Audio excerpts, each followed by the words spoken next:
Well, good morning, everyone. My name is MightyStream, and I'm going to do your December the 23rd spiritual principle a day. I hope you're having a beautiful day. I'm brought to you by Hope Through Navigation, and this is our Hood Recovery Services. You can reach me at recoveryofhope21@gmail.com. Okay, let's see the title for today's meditation. Anonymity gives us all a place to recover.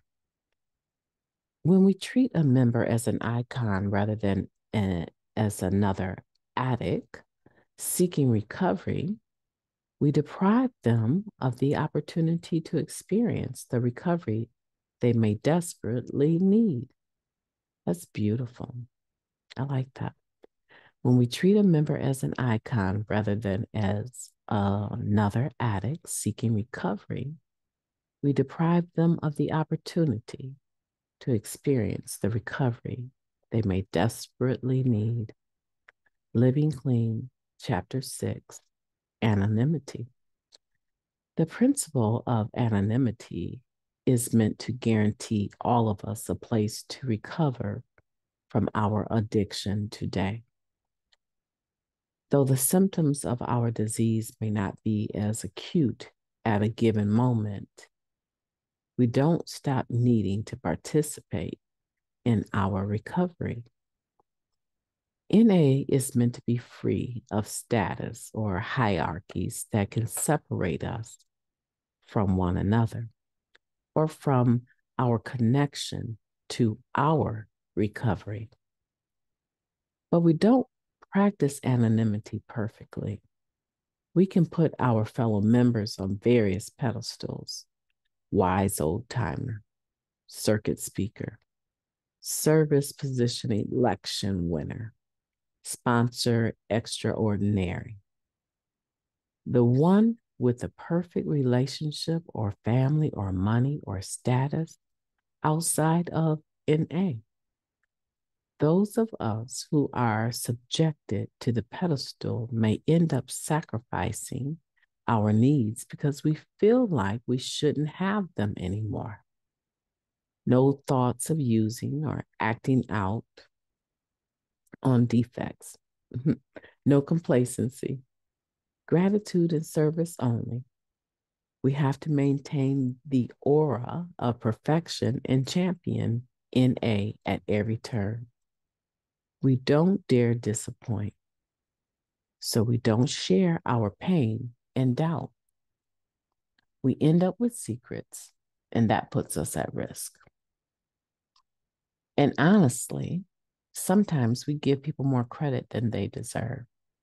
Cleantime doesn't necessarily equal recovery. Some of us end up believing our own hype and think the rules don't apply.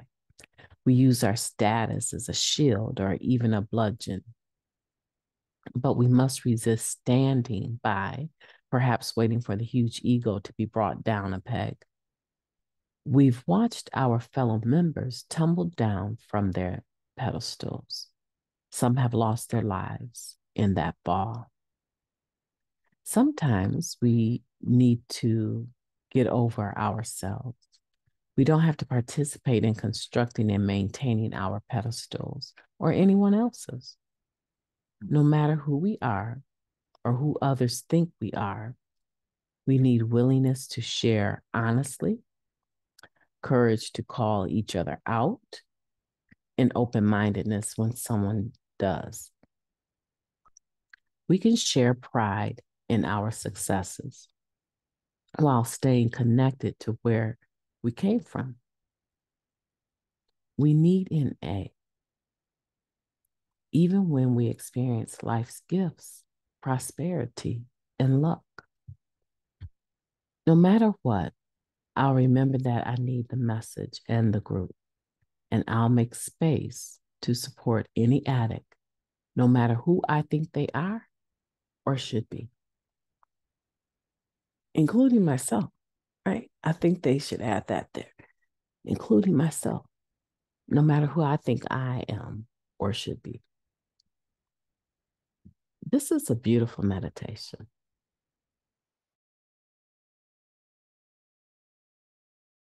it right sizes us. It reminds us that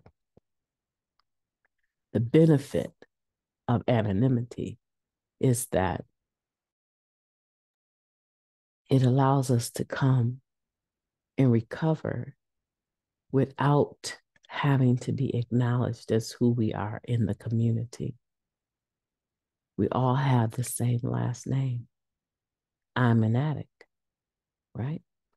And so it right sizes us.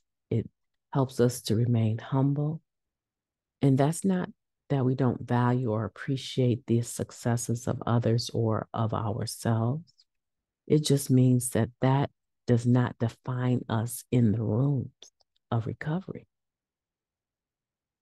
And I've been in a position, I remember going over to India, walking away from a sponsorship line. I had many, I had my sponsor, my grand sponsor, and a great grand sponsor that I knew, right? And then I sponsored 5 levels deep. So that's a lot of females. That's a lot of women connected to our monthly step study. And I can just remember feeling like, you ever seen the White House when they do their daily broadcasts and they have reporters coming in asking them questions? And I can remember at one point feeling like our step study was becoming more of a question and answer session. And all of the sponsees attached to our family tree, they were just coming to be able to hear me expound on a particular bullet point in the step work and would ask questions. And I would spend a couple of hours just going through these questions and answering. And it was really a beautiful time in my life. But at some point, I remember sitting there feeling like they thought I was a celebrity. And I said, they have me on a pedestal that I don't belong on. And I began to slowly take myself off of that pedestal, right? And ended up becoming a missionary and serving over in India and Eastern Africa. And I walked away from all of that for several years because I understood that there was a certain place that people can put you that only their higher power and their recovery belongs. So I've had that happen to me, and I think I've done it to old timers as well and circuit speakers. Have you ever gone to a convention and the main reason was that you wanted to be able to hear that particular main speaker on Saturday that you had on a pedestal? I've done that, kind of like a groupie, right? Following certain speakers around to whatever convention they were going to be the main speaker and being a part of their entourage. Yeah, nobody should do that. It's not appropriate. And this meditation is talking about a spiritual principle called anonymity and being willing to be corrected, but also to correct others when we see that, hey, it seemed like you're allowing people to make you larger than you should be. And we have to be humble. We have to be, because we don't want a simple character defect or mistake to have us so downtrodden that we're not able to get back up when it happens because we're worried about what other people would think. Now that's dangerous. And as the author states here, they have seen people come tumbling down and sometimes even losing their lives because of it. The greatest example I can think of would be an old timer who maybe has relapsed and has sponsored many, many people in their recovering community. And because they could not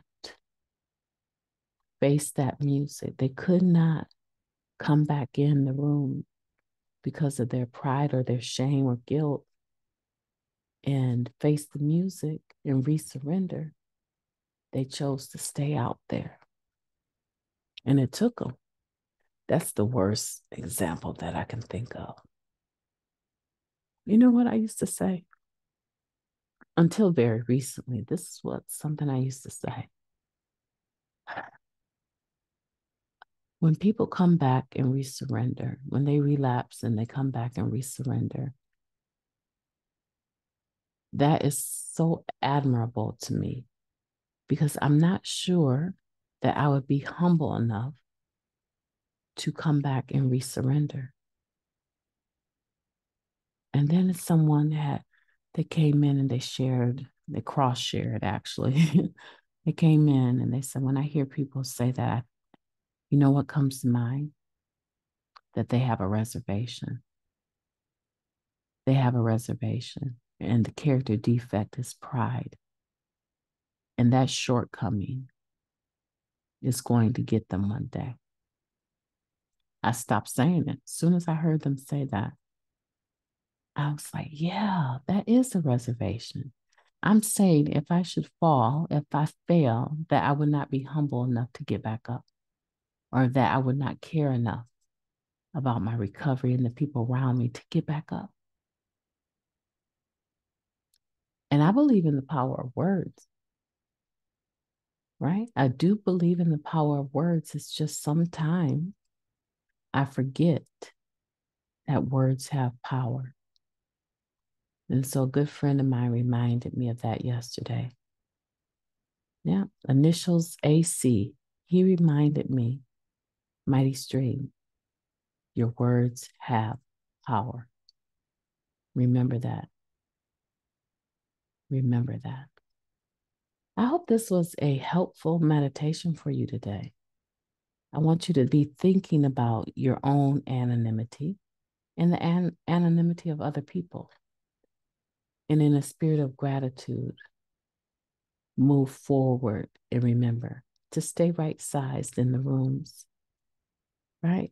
It helps everyone recover better when we're all on the same leveled playing field. I'm not going to keep you too much longer. I've enjoyed talking to you. You've been in the stream. You've been in the flow of the stream. So let's go out there and do mighty things today. I've enjoyed every moment with you. Make today, December 23rd, the most beautiful December 23rd you have ever lived. I intend to talk to you soon.